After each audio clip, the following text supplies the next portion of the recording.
La historia de la medicina está llena de muchas desgracias.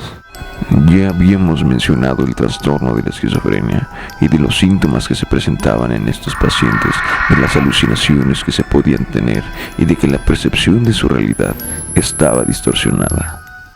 Sin embargo, no hablamos de los lamentables hechos que sufrieron estos pacientes a lo largo de la historia.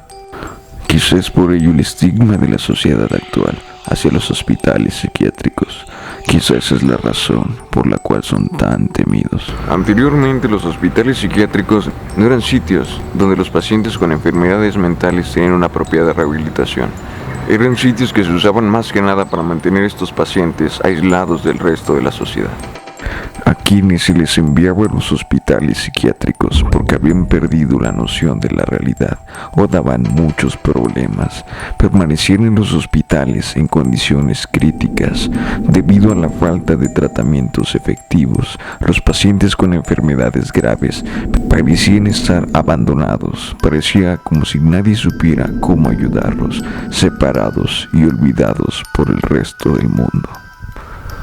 Ya habíamos mencionado que la falta de conocimiento puede llevar al miedo y por lo tanto al encierro de este tipo de personas que en verdad necesitan ayuda. Y esto no era tan distinto en el pasado.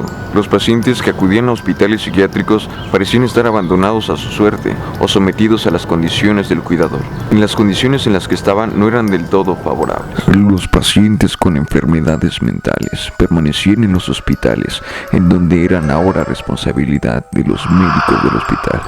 Sin embargo, las conductas agresivas de algunos pacientes eran recurrentes. Esto suponía un problema para la institución y para quienes estaban a cargo de ella. Tendían a utilizarse camisas de fuerza y terapia de electrochoque para contener a los pacientes. Así que los médicos de la época tuvieron que encontrar maneras más efectivas para tratar a los pacientes, porque no existían tratamientos que en verdad ayudaran a los pacientes, y es así como surgió una técnica quirúrgica cuestionable. Esta técnica permitió a los pacientes estar más calmados y de esa manera no causaban tantos problemas a la institución. La técnica quirúrgica era la lobotomía. La lobotomía prefrontal consistía en separar el lóbulo frontal del resto del cerebro, cortando o raspando las conexiones de las fibras nerviosas blancas. Había varias maneras de realizar este procedimiento, pero la manera más popular de realizar el procedimiento era la lobotomía transorbitaria, la cual consistía en colocar el llamado leucotomo, el cual era un instrumento parecido a un picayelo. Este se introducía debajo de la ceja y con un martillo se perforaba el techo de la órbita. A continuación, el leucotoma se introducía a diferentes niveles para separar las fibras nerviosas a diferentes niveles. Este método fue el más utilizado, pues era la manera más rápida. Después de las guerras, el número de pacientes en los hospitales psiquiátricos aumentó y por lo tanto la práctica de esta técnica también lo hizo. Para aquella época no se sabía lo que se sabe actualmente sobre el cerebro humano. Se creía que los pacientes tenían un patrón de conexiones fijas que los llevaba a delirios y procesos de pensamiento obsesivos, por lo que la única manera de tratar a estos pacientes era seccionar esas fibras que iban desde el lóbulo frontal a otras regiones del cerebro. Como ya mencionamos, no había tratamientos efectivos para muchos trastornos mentales, así que este tratamiento pareció revolucionario.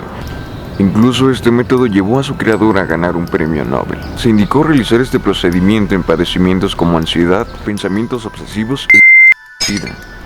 Y evidentemente trastornos más graves como la esquizofrenia, y en especial si todos estos trastornos presentaban agresión en contra de otros. Pero, ¿cuál era el costo del tan aclamado progreso? Algunos autores declararon: sin embargo, si un paciente fue lobotomizado en exceso, podría pasar el resto de su vida sentado en una silla con inodoro, con la boca y el esfínter abiertos. Entonces sería demasiado tarde para arrepentirse. Y si este método no suena ya suficientemente poco ortodoxo, existió un hombre que llevó la lobotomía a los hogares de la población estadounidense. Su nombre era Walter Freeman. Walter Freeman, quedó muy impresionado con la lobotomía y con su socio y colaborador James Watt realizaron la primera lobotomía en Estados Unidos en 1936 y al año siguiente el diario The New York Times se refirió a la operación como la nueva cirugía del alma. Aunque inicialmente había sido descrita como una cirugía de último recurso para pacientes psiquiátricos con los que todos los demás tratamientos habían fallado, Friedman comenzó a promover la lobotomía como una cura para todo, desde enfermedades mentales graves, dolores de cabeza severos, dolor crónico, insomnio y dificultades del comportamiento, así que fue de casa en casa a lobotomizar a sus pacientes. Lo que pasaba con los pacientes una vez hecha la lobotomía dependía en principio de por qué se les había indicado la lobotomía y de la agresividad con la que se realizó el procedimiento. En la mayoría de los casos, los pacientes no volvieron a ser los mismos, pareciera como si se les hubiera arrebatado algo. Si bien algunos permanecían más dóciles y ya no hacían daño a otras personas, también parecían indiferentes al mundo que los rodeaba, aunque la respuesta a la lobotomía tuvo algunas variaciones. Durante el mes siguiente al procedimiento, los pacientes a menudo sentían un miedo instintivo a ser picados. A veces, sus respuestas de escape requerían la inmovilización de 2 o 3 personas. Además, el miedo irracional a los sonidos fuertes y la intolerancia a la luz eran comunes, además de los trastornos emocionales que los pacientes expresaban por la imposibilidad de ocultar sus emociones o por la incapacidad de sentir alguna emoción. Por otro lado, personas que eran grandes figuras políticas, como la familia Kennedy, también necesitaron de este método que ya se había popularizado. Mary Kennedy fue la candidata ideal. Si bien ella padecía algunos problemas para el aprendizaje, aún podía realizar algunas actividades sin asistencia de otras personas, pero después de la lobotomía, esto no volvió a ocurrir. Rosemary Kennedy quedó incapacitada de por vida.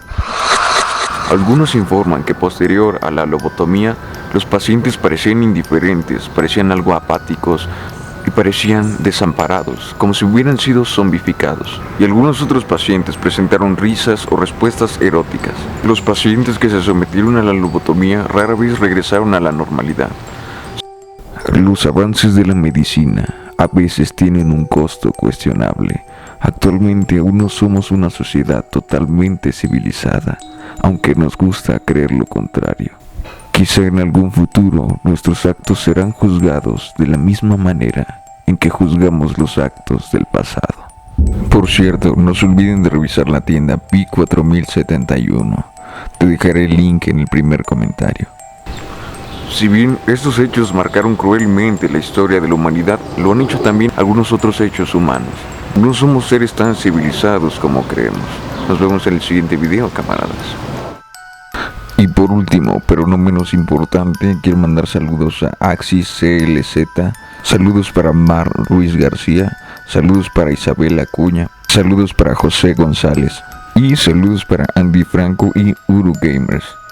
Si quieres que te mandemos un saludo, solamente deja un comentario, mándame un saludo y te mandamos un saludo.